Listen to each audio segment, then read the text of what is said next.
Ladies and gentlemen, welcome back to the podcast. I've got an absolute fucking legend here with me today and an absolute friend of mine. We've connected a couple times, just kind of randomly actually, just through event and obviously through intentions, and obviously brought us here today.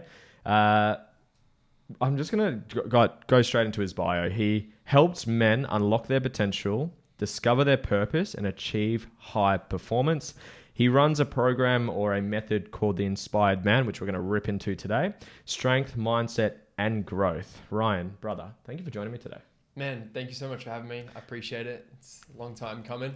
Man, we've spoken about it a while ago, actually. Yeah, so it's been a couple months, but we're here now. It's meant to be right now, I guess. Man, for me, because I don't actually know your story that well myself. So, man, I'd love for you to sort of just dive into your story, who you are, what's brought you to who you are today, what you do for people, and yeah, just tell the audience what we do. And I might just push your microphone up towards your mouth a bit more, sir. Beautiful, man. Is that better? That's beautiful. Yeah, man, awesome. Take it away. Let's hear your story. Wow, where do we start? I'll dive into, I guess, why I do what I do now. You know, I'm a coach now. I've been coaching high-level business owners, athletes in the gym for the last 4.5 years. And deeply passionate about personal development, spiritual development, and just people, especially men, performing in their absolute potential, getting the most out of their life. So that's kind of where I am now, but it didn't start like that. So, you know, I was born in South Africa. I was raised in Brisbane. I actually didn't know you were born there. Yeah. I come from a South African family. It's pretty, if you know a South African, it's pretty brutal upbringing. Man, I've heard stories. Actually, I had a friend over here literally 2 days ago, last week, and she's from South Africa, and she gave me some stories. We'll go and tell it later, but I was like, fuck, man, like that's legit, like the ghetto, man, like bars on the windows. You don't walk down the street at night. Like, anyways, we'll go into that later. Yeah, which comes with a lot of, what I've realized comes with a lot of trauma of the parents as well. Yeah. So a lot of stuff I've had to actually work through and overcome. But so I was born in South Africa, grew up in Brisbane, and basically my journey that really led me to where I am today was the programming I received from my dad to, you know, I always wanted to create success and get ahead early from a young age. And from 7 years old, I was working on job sites with my dad. Like, I didn't have school holidays. School holidays was me, fitting hydraulic hoses with my dad in trucks and machines. Epic. And, you know, from a young age, I was like, you know, I just want to get stuck into it, and I want to create something for myself. I want to, I want to create success. I want to get ahead. And that's how it started. So, fast forward to the first week of grade 12, I got my license. I was out of school. Like, I dropped out of school. I didn't even tell my friends. They were texting me like, "Dude, where are you?" And I was like, "Man, I'm on a job site. Like, I'm out of here. I'm doing this. I'm starting this." I just wanted to get ahead. And like I said, the beliefs growing up around that environment most of my life was, the only way for me to get ahead was to work physically hard. Yeah. The only way for me to create a life that I actually want to live was to work physically hard with my hands. And that's all I knew. Yeah.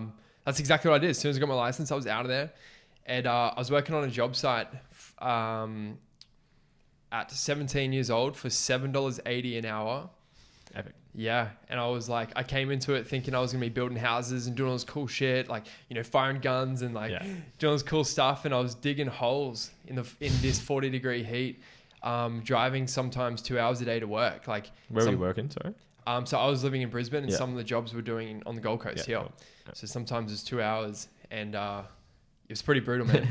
Sometimes like that hourly wage like just covered my fuel to get there and back for the day, right? Fuck.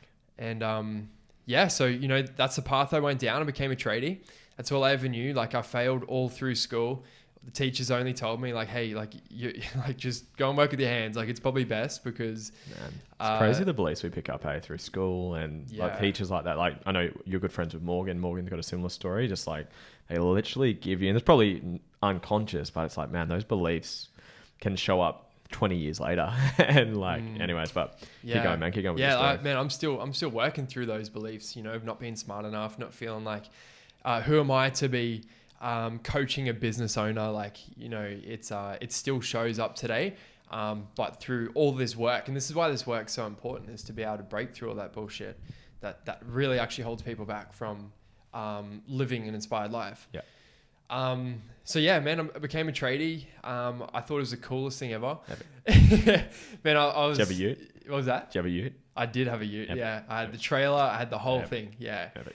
And man, it got pretty wild. Hey, like I was 17 years old, surrounded by guys that were, you know, the toxic masculine, like the boy psychology, the wounded, the unconscious. It was For the listeners, we'll dive into that once we finish Ryan's Yep. story, because that's a big topic for today. I was surrounded a lot by that, and I thought that was the normal. Yeah. You know, the way they got through those days was doing cocaine on the job site, and this is what I was exposed to on a daily basis. I was 17 years old. Fuck. Yeah, and Get goosebumps, man. yeah, it's wild, and this was the normal. And hearing about how they treated their partners and the relationships they were in, and the abuse and the self abuse, the health, like everything, it just became the normal. And I got so surrounded by this, and it just blew my mind. And obviously, you know, the people you spend the most time with is who you become. So I started to become that myself. Yeah. My relationship started going to shit. You know, I put my health to the side. I was like, you know, took up the identity of a tradie. Yeah. And then, you know, I think where it kind of started to shift, but then it went even worse downhill was I left these guys, went with another employer. His name was Hamish. Yeah. He was in the Army Special Forces for 35 years. Oh my. So doing my whole apprenticeship with him was like legit being in the military. Yeah. And that was tough. Like, man, those were some tough days, like hammering through, like getting through those days. And I remember I just had like no one to turn to, and it just kept getting worse and worse. And, you know, what I did turn to was hammering myself in the gym.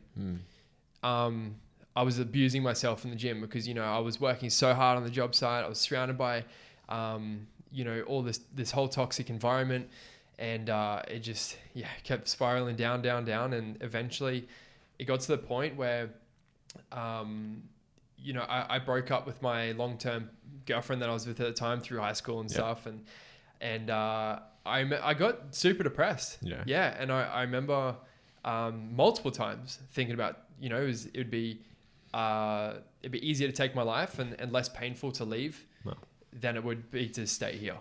So, you know, those thoughts were around for quite a few years.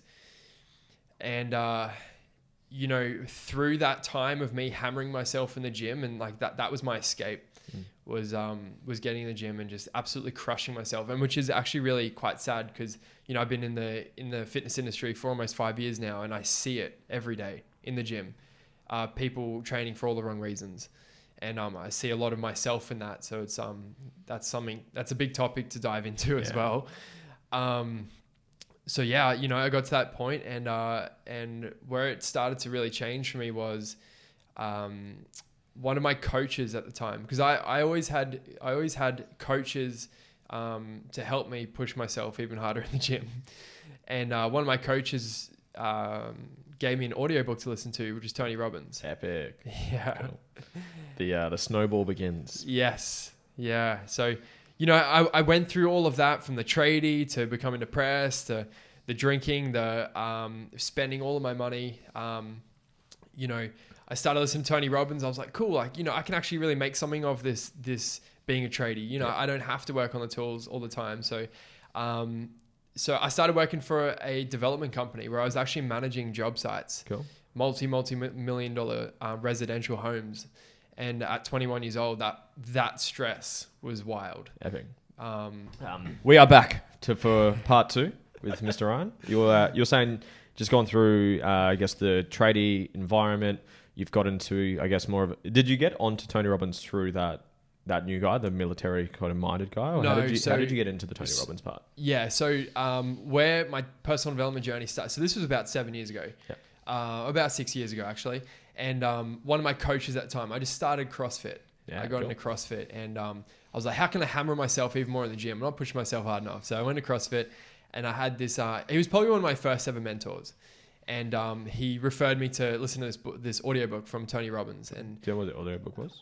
It was Unshakable, I'm pretty sure. Cool. Epic. Yeah. And I started listening to it. I was like, cool, like, I can start creating my reality, my thoughts, beliefs, all this stuff. And I didn't really know much about it, but it just started to shift a little bit. Yeah. And with that shift, I was like, I started thinking a little bit bigger. So, I stepped away from, managing job sites and wanting to go down the career path of project management and, working in the, I guess, almost corporate side of the construction industry. And I started my own thing, RMW carpentry and maintenance. Cool. Okay. Started doing renovations and decks. And, I think the last job I quoted before I left, we put a quote through for about 80 grand for a renovation. So that was probably the largest one that I put through, which was quite stressful at 21. Yeah. Like, I don't have that money in my bank. That was all overhead. Yeah.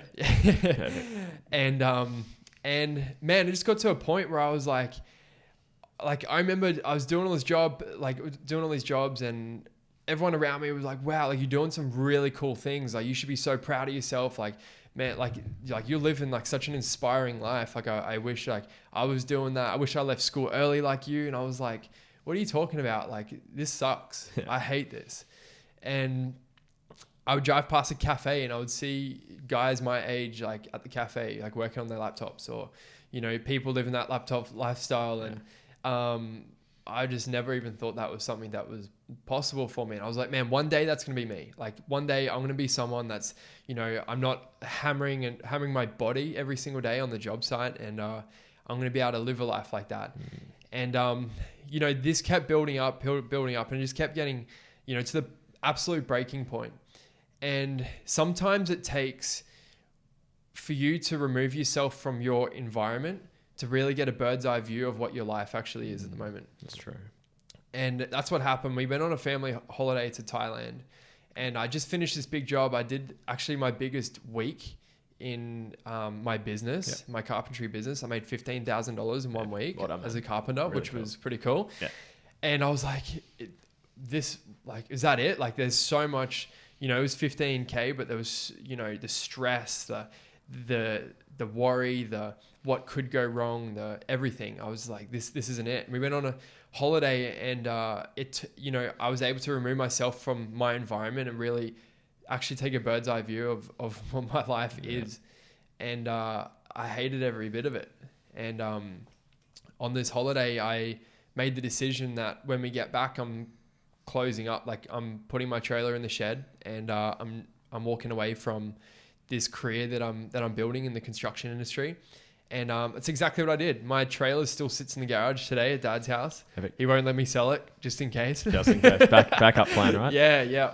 The old school mentality of like, just in case, you never know. Yeah. So it still all sits there. And I still have messages on my phone from builders that I used to work with that actually messaged me and were like, what are you doing? You're wasting so much potential. Really? You're making such a big mistake. Why would you leave what you're building here? Yeah. You're so good at what you do. Yeah. And that was hard. Yeah. That adverse, like to receive that and to still have so much certainty and knowing in this decision I'm making to do what really inspires me. Yeah.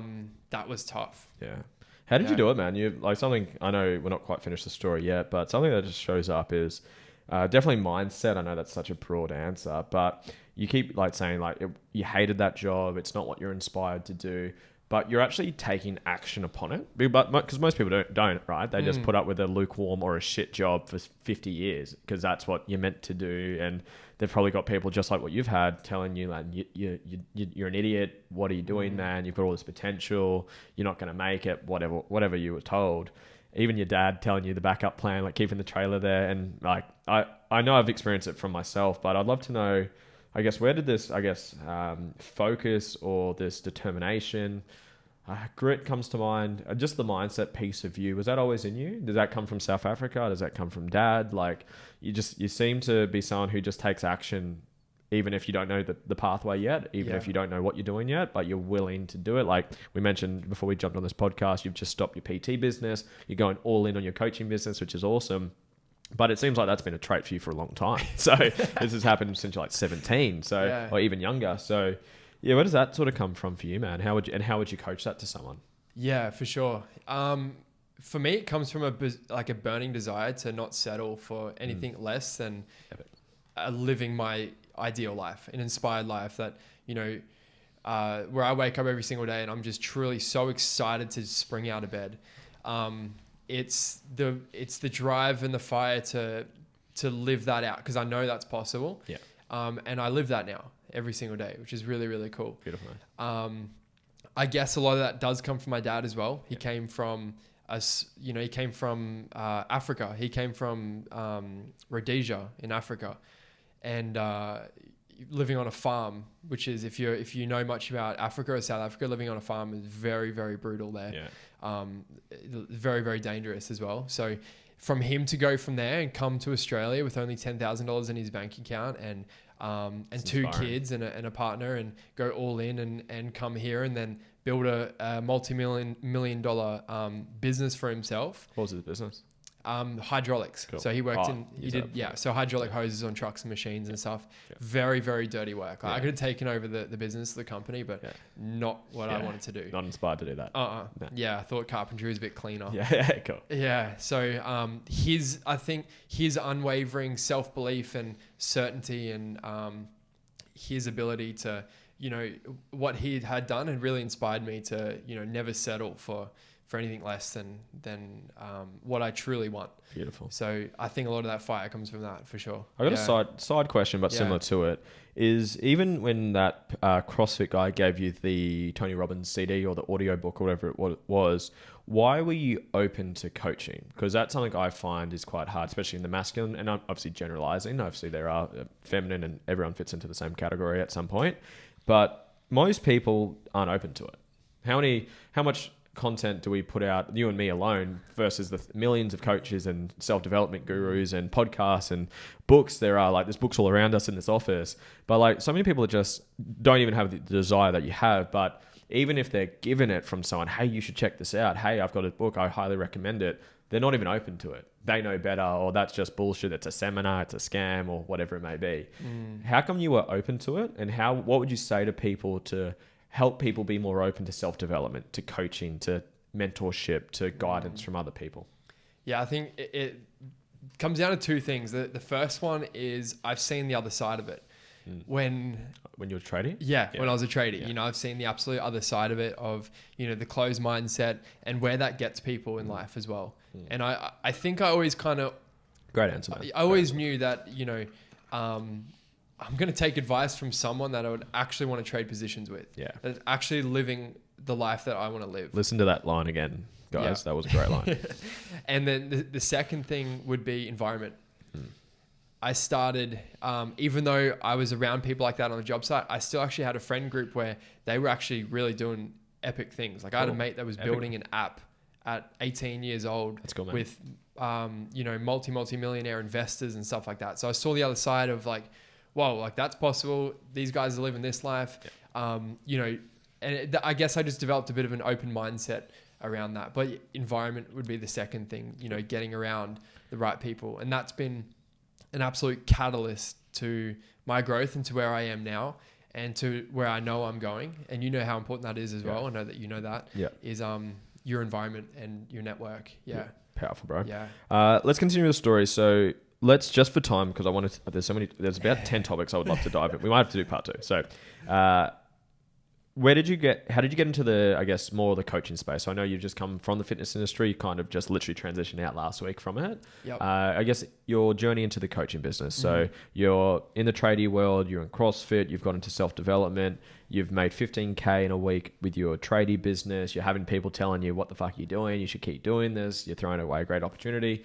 Let's sort of dive into you're in the coaching world. So how did you get into the coaching world? Obviously PT coaching / mindset, but now you're full on, but I know there'll be a combination of both, but take me that way. Yeah, for sure. So when we're on that holiday and I removed myself from that environment, I made the decision to walk away from carpentry, but step into what I was truly passionate about, which was health and fitness. Beautiful. Which was always in the back of my mind. It was something I always wanted to do because I grew up, I played rugby for 10 years. I grew up racing. Rugby league or union? Union. Beautiful. Yeah. I'm a rugby fan. Love footy. Yeah, I saw the footy downstairs. Yeah. My man. Table tennis as well. So keep going. So rugby, and then I raced motocross most of my life as well, most of my childhood, and I always had coaches. Yeah. There's always coaches and mentors, and I was always around health and fitness, so I was really passionate about that, and I was like, I want to go all in on actually what I want to do. So I walked away from carpentry with that money that I'd made. I'd saved up quite a bit of money. Yeah. I went all in on studying. Yeah.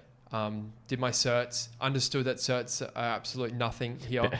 Man, you're doing like 6 weeks online. Legit. Yeah, you can get out of a cereal box. Yeah, legit. yeah. And, then did further education, kept growing my skill set. Yeah. A lot of my self-embodiment with my training as well. Yeah. And the things that I was doing, I just started teaching my clients that. And and then, stepped in, started working at Good Life in Brisbane. Yep. Then made the transition down here at the Gold Coast. Cool. And this is where things have really taken off for me. Cool. Started coaching a few athletes in different sports, and recently a lot of high-level business owners in the gym, which has been really cool, helping them perform at a high level. Beautiful. And watching the what they're able to achieve in their business from them taking care of themselves first. Beautiful. That was a transition. I just went all in and started. I've been full-time coaching ever since I made that decision about Beautiful. 4.5, almost 5 years ago. Yeah. Beautiful, man. There's so many, obviously your story, we could go into more detail with it, but I really want to get to the dessert here, and I really want to get into your coaching, because there's a lot of alignment with you and me. My program's called literally the Inspired Life Method. So whenever you use the word inspired, it gets me going. I'm like, yep, this is epic. So man, go through, how do you help people? So your program, if I'm right, is the Inspired Man method, or along the lines of that. Can you dive into that? What is it? How do you help people? What problems do you see the people that you're helping, the problems that they're going through? Go into that, and then I'll kind of go from there. Yeah, for sure. The best way to describe it is it's a program to help men step into their true and highest potential, physically, mentally, emotionally. Beautiful. So my three main pillars is the physical, mental, mindset, Yep. And the emotional, the energetic. Yep. So physical being, I help them actually transform their body, because I believe for a man to live his most inspired life, he needs to take care of his body first. 100%. Yeah, absolutely. So when you're strong, when you're lifting heavy weights in the gym, when you're absolutely crushing it, if you're listening to this and you do that, you know exactly how you feel. Yeah, I feel good. And days on end, like when you're crushing it in the gym, like you just feel unstoppable. So that's my first pillar, is helping men train effectively and efficiently and actually get results in the gym, lasting results. Everything I've been coaching for the last almost 5 years now. Yeah. And then the mental side of stuff. So, getting to the identity, people's value systems, the driving force behind their why they do what they actually do. Yeah. A lot of working with the identity. Yeah. Which is something I'm really, really passionate about. And then the emotional, energetic is working with the energetic body, the stored energy that's in your body, the trauma, helping people become a higher vibrational frequency, so they can start attracting more into their life instead of chasing so much. So they're my three main pillars, the Inspired Man. And that's. Let's go through them individually. So I'm personally most passionate and curious around the mental emotional. I've done fitness for 9 years from the studios, and fan of it. I know it's such a important part. I guess I get a bit more fulfillment from the other ones, but I'd love to go through each of them broadly, but I'd love to go quite deep on the mental and emotional stuff. Yeah. And also, as we were speaking before, go into how that shows up in their day-to-day, from their relationships. I'd love to go into relationships with you as well. So what do you do for people for their physical health? So before that, what's the biggest problem you see? And then what would you say to people that are listening to this that want to look after their health? Yeah, the biggest problem I would see would be people, well, first of all, not having a plan, not having any guidance, and not actually understanding effective training methods. A big thing with men, especially myself when I was a carpenter, it was with all the emotional, the trauma, and a trauma response for me was destroying myself in the gym. Yeah, I picked that up when you were talking. I was going to cut you off, but chose not to. So it's a lot of changing the beliefs and how people actually see training. Instead of seeing it as an escape from something, more of an embodiment practice for them to live a better life, a healthier lifestyle, a healthier, happier, more joyful, abundant lifestyle. That's the angle I come from. But a lot of strength training I help men with, with programming and nutrition and all that. But a lot of changing their beliefs and perspectives of training and making it effective and efficient, so they are actually getting results and not having to train 5, 6, 7 days a week and destroy themselves. Beautiful. What would be your top 3 habits or practical things someone can do right now for their health, whether it's food, supplements, training? What would you say to that? When it comes to training, first of all, is having a plan and some guidance. So knowing what you're actually doing. Food and supplements, it'd come down to what your body needs. Like, a lot of people, what I've realized and noticed in the industry is they either aren't eating enough or not eating enough of the right stuff. Without, we can do a whole episode on nutrition. And then I guess the mindset around training would be, especially like for men and where I was specifically, was really asking yourself, why am I training? Why am I doing this? Like, what's the fuel behind it? What's that fire in my belly to come in here and destroy myself? And what would you say is yours? What would, as an example, what did you used to do it for, I guess, trauma response, and for, I guess, whatever reasons you were? What did you used to, what was your fuel before, and what is your fuel now? Yeah. My fuel before was anger. It was anger that came from my upbringing. It was like, just self-hatred for just where I was in life. Wasn't doing good enough. So I thought if I could prove myself physically, then I would be loved. I'd be accepted. I would be, people would look up to me. So common, hey? I'm just like picturing, like, so many people do that, hey? It's the protection to hide that hurt little boy inside. I'm going to have big muscles, be strong to protect myself, and nothing wrong with that. But it's like, what's the fuel behind it? Is it out of desperation, out of inspiration? So really cool. What is it now? There's lots of very big muscly boys out there. Not men. Very true, man. And especially on the Gold Coast. Gold Coast is interesting because there's such the conscious side, but there's also such the aesthetic, fake, and again, generalizing right now, but people that are doing it for the wrong reasons. So it's balance, right? I know you're into balance, so probably there's the balance there. But anyways, let's keep going. So what it is now for me is it's not looks at all. For me, it's a little bit looks. It's I want to look the part. I want to look embodied, what I actually do. But it's energetically operating in my highest potential and physically just feeling so strong.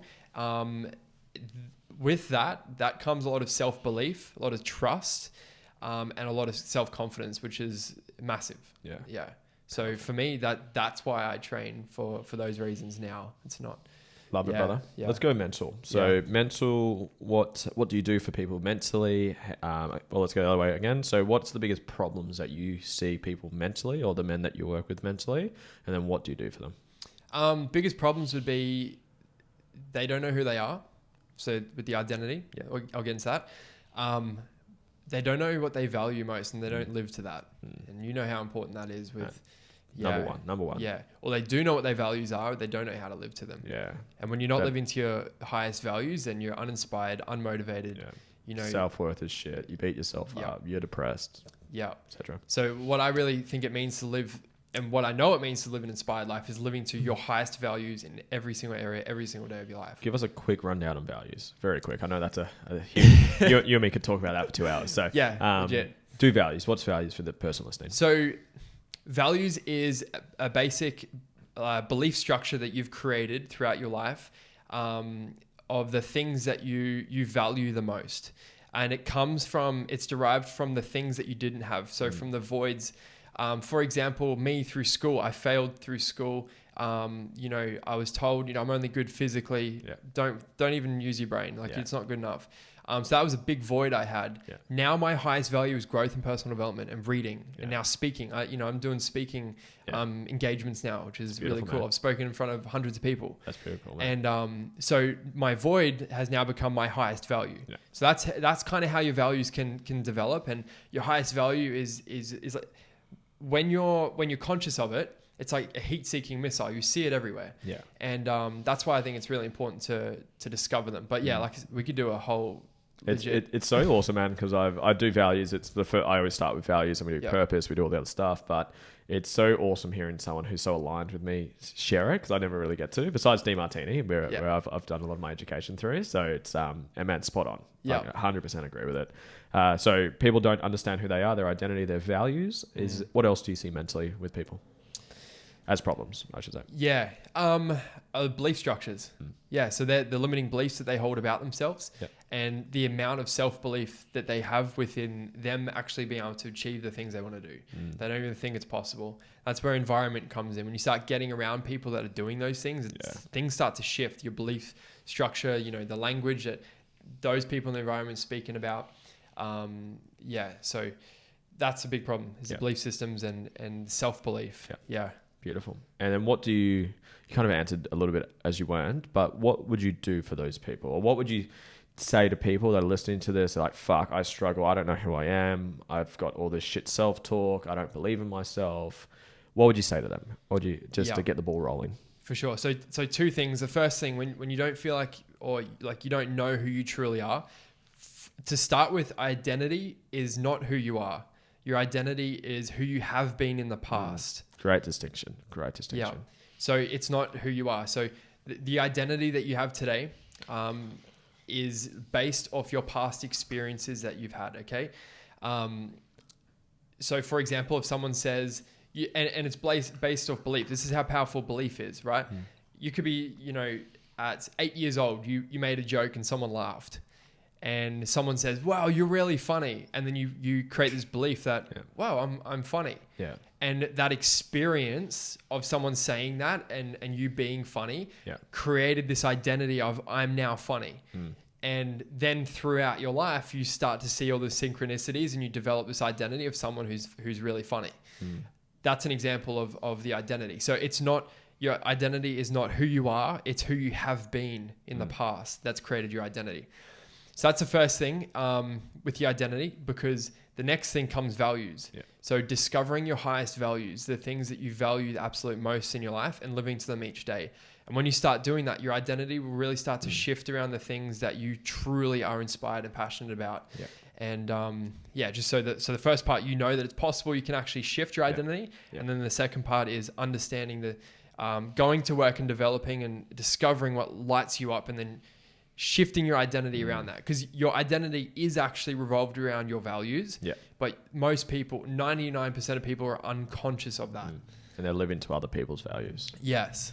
Yeah. I heard it as you were talking. I don't know if it's in How to Do the Work or You're Not Broken. I think it's in You're Not Broken.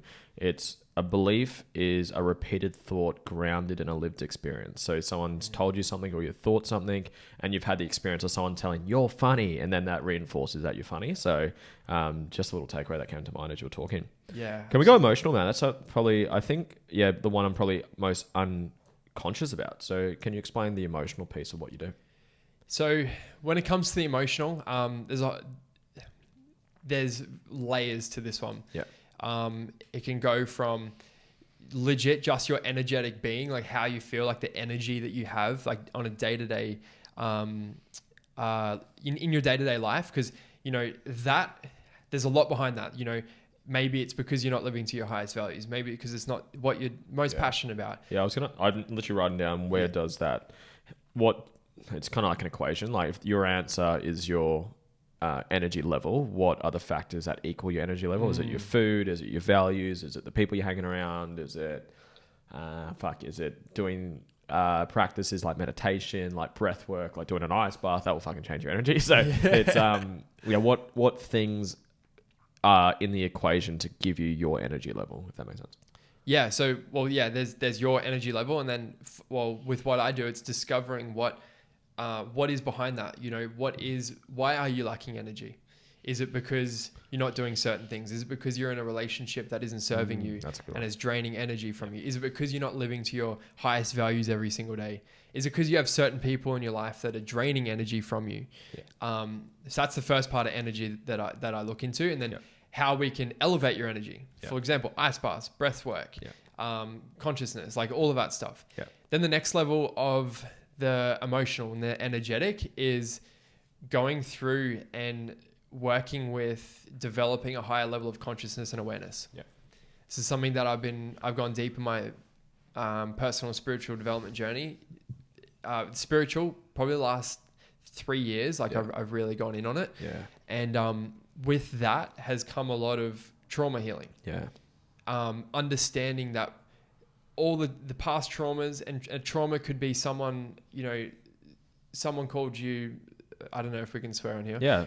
Someone called you a fuckwit and you took it too hard, right? Yeah. That's a trauma experience. You took it in, right? And it gets stored in your body. Yeah. And what does it get stored at? That's probably the part I haven't dove into. Is you just said stored. Does it get stored?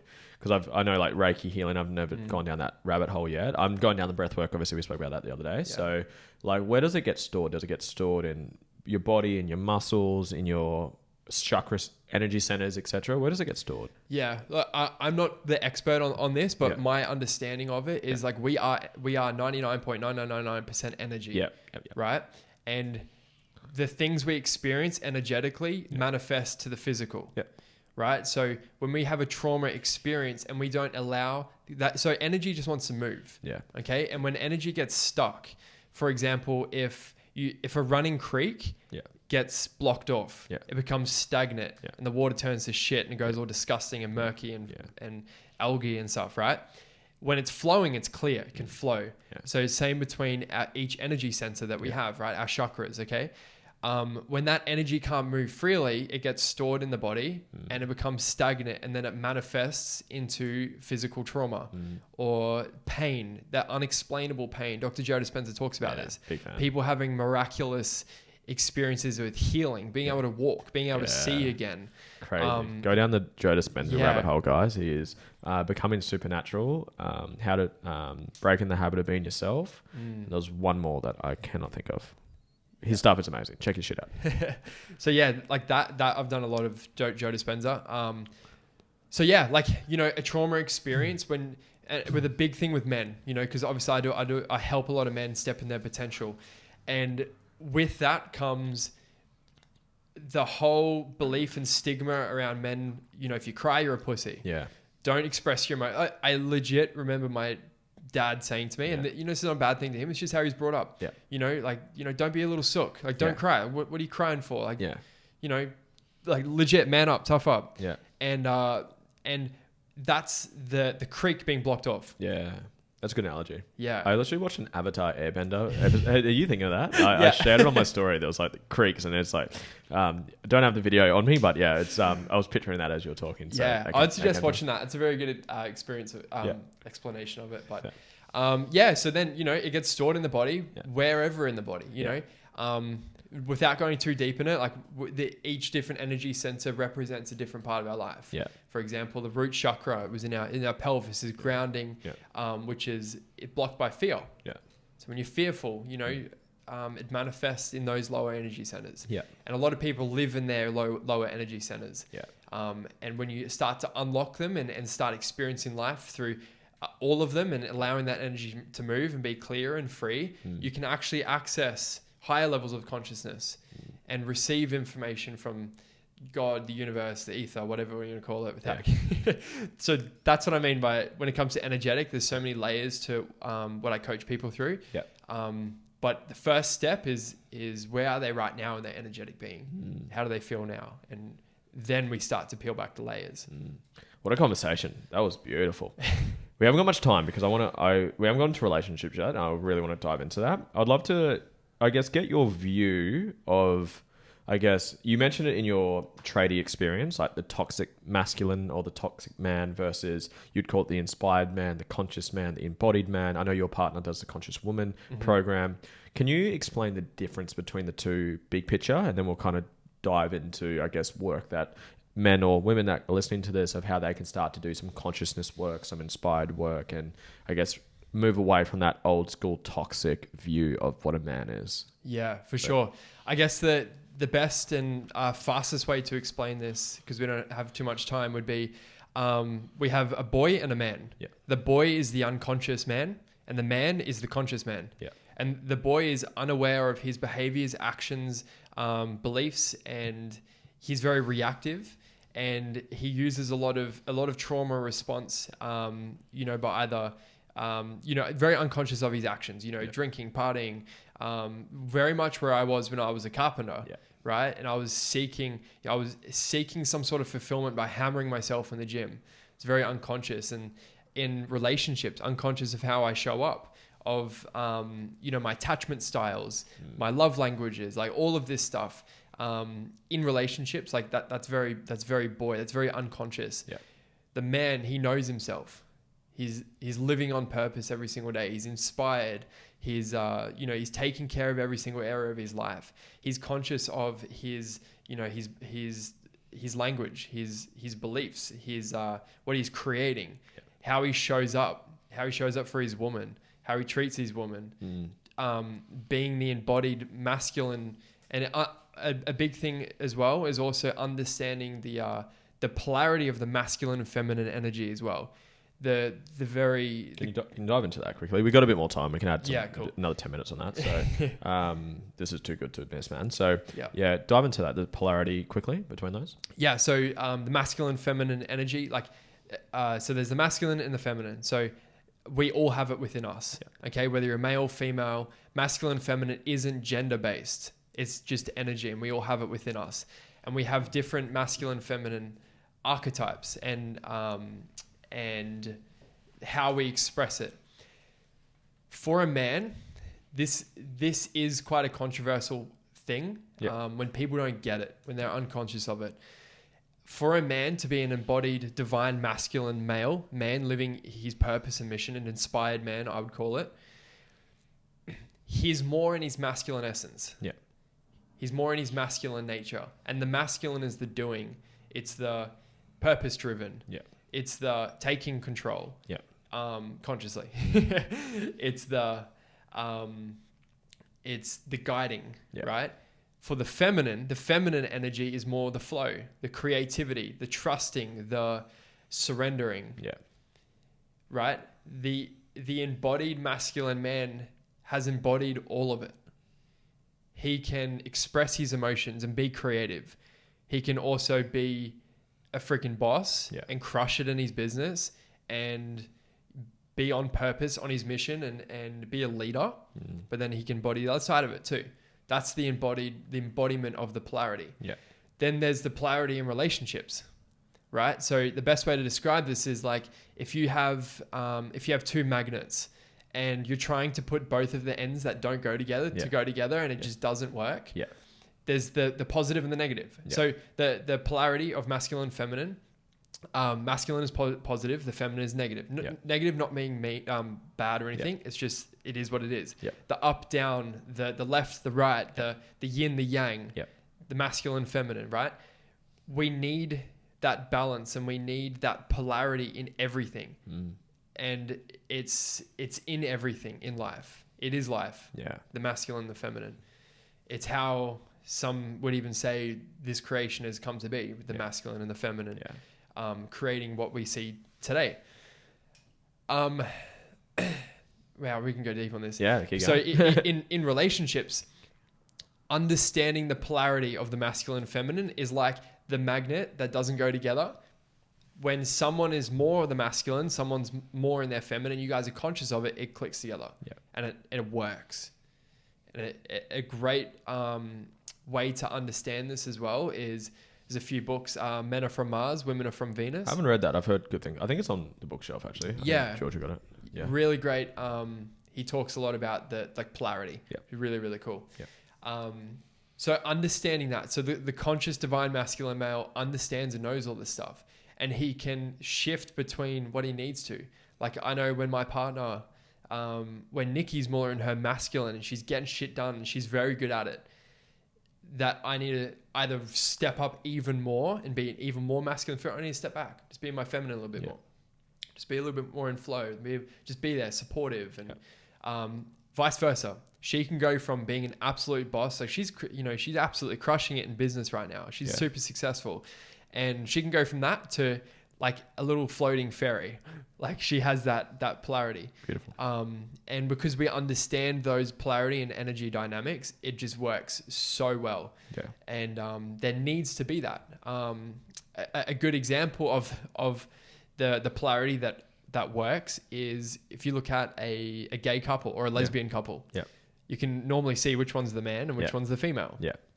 That plays those roles in that relationship, and it works because they've established that. Yeah. And that needs to be established in every relationship. Yeah.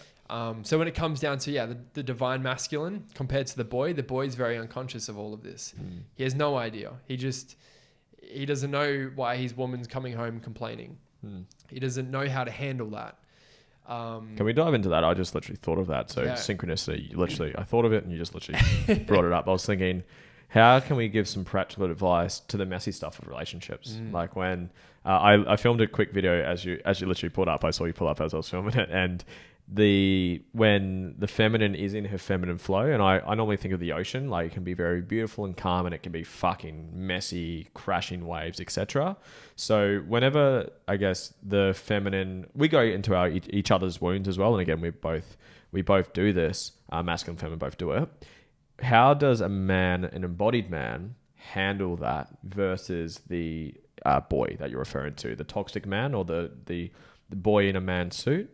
How does the toxic handle it versus the embodied man, the conscious man, handle it when there are disagreements in the relationship, when you get emotional, when you take each other into your shit, into your own wounds? How does each man or boy handle that? For a man to handle that, it's understanding your partner's wounds and loving her through it unconditionally, and understanding that we all have past wounds and trauma responses, and loving them through that. Also holding them to a standard as well, I believe needs to be there. So it's not to the point where they're just complaining. Yeah. They're either complaining or they're expressing their emotions. Yeah. That's a good distinction. That's really good. Yeah. For women to, how the feminine very much expresses emotion is by voicing it. So understanding that when your partner or your wife comes home and they're like, oh, Sally was such a bitch at work today. Like, I'm just so, this is really blah, blah, blah. And, just really, and you're like, whoa, like, why don't you just leave your job? Like, you're just trying to fix it all the time. So problem solver. Yeah. For the feminine, they just need to voice it. They just need to voice, like, if you think back to caveman days, the man was the hunter. He went out and he gathered, he hunted, he killed, he brought back home the food, right? Yeah. The women would go out, they would see the danger, and then they'd come back and talk about it. Yeah. That's how they talk about problems. They solve it through voicing it. So understanding when your woman comes home and it seems like she's nagging and you're just like, I just can't get a break of this. Just the best thing you can do is to just be like, wow, how do you feel? How can I best support you right now? Yeah. What do you need most right now? Because for a woman, they need to be seen, heard, and understood. The 3 C's of polarity in the relationship. The 3 U's, right? They need seen, understood, and to break that polarity, they feel unseen, unsafe, and misunderstood. Yeah. The opposite is what you need, right? Yeah. You need them to be seen. You want them to feel safe, and you want them to be understood. Beautiful. So when they feel that in that time, they're like, wow, my man sees me. He understands me, and I feel so safe with him. Vice versa with the female, right? If she's closed off to you, if she criticizes you, or if she controls you, the man will seek freedom. He'll get the fuck out of there. He's gone. And he's not going to hold space for her. Yeah. So when both of you in a relationship understand what you need, then that's where it can really come together. And you guys, it just works. Yeah. Yeah. I forgot what the question was. Just so much with this. Yeah. So much gold, bro. And it's beautiful to see a man doing the work, man. It's I guess it probably comes from my pain and voids of seeing relationships with my dad and my mum, my friends. I come from a footy background. Mine was league, not union, but it's just seeing like the boys that would just cheat on their partners all weekend and then lie to their faces, and then as soon as they get too emotional, they blame them and then break up with them, get into another relationship. Same thing happens. So it's refreshing to have someone who's doing the work and who's living it. Like, and I'm sure you're not perfect. I'm sure you're still learning and healing like we all are. So it's just beautiful to see someone like you who's doing the work, who's open to looking within, who's holding space for your beautiful partner to do the work for herself. And there's so much gold in that whatever 5-minute chat you just had, man. So because of time is not on our side now, I think I would like to wrap it up, but I would like to wrap it up by asking you a personal question. Is what is something that you're working on right now that the rest of the world doesn't see? That's a great question. So my friend asked me and I was like, you motherfucker. That's a good question. My level of self-belief is something I'm working on that the world doesn't see. And that comes through and manifests as me showing up every single day. It's proving to myself that the work that I'm doing is wanted in the world and that I am an embodiment of everything that I'm teaching and speaking about, and the transformation that I'm having, helping other people go through, that I'm actually an embodiment of that myself, and that the big self-belief thing for me. That was beautiful, man. I got goosebumps just then from hearing that, man. If people wanted to reach out to you, bro, connect with you, whether it's for services or just to say thank you for an incredible conversation today, where can they find you? Facebook or Instagram. So Ryan Moresby-White, Moresby-White. Beautiful. There's no hyphen in my tag, actually. It's just Ryan Moresby-White. Beautiful. Instagram, Facebook, connect with me there. And man, brother, what a conversation. You are an inspired man. You're an embodied man. You're doing the work and you're helping a lot of people, brother. You're a gift to this world, bro. Thank you for your time. So are you, man. Thank you.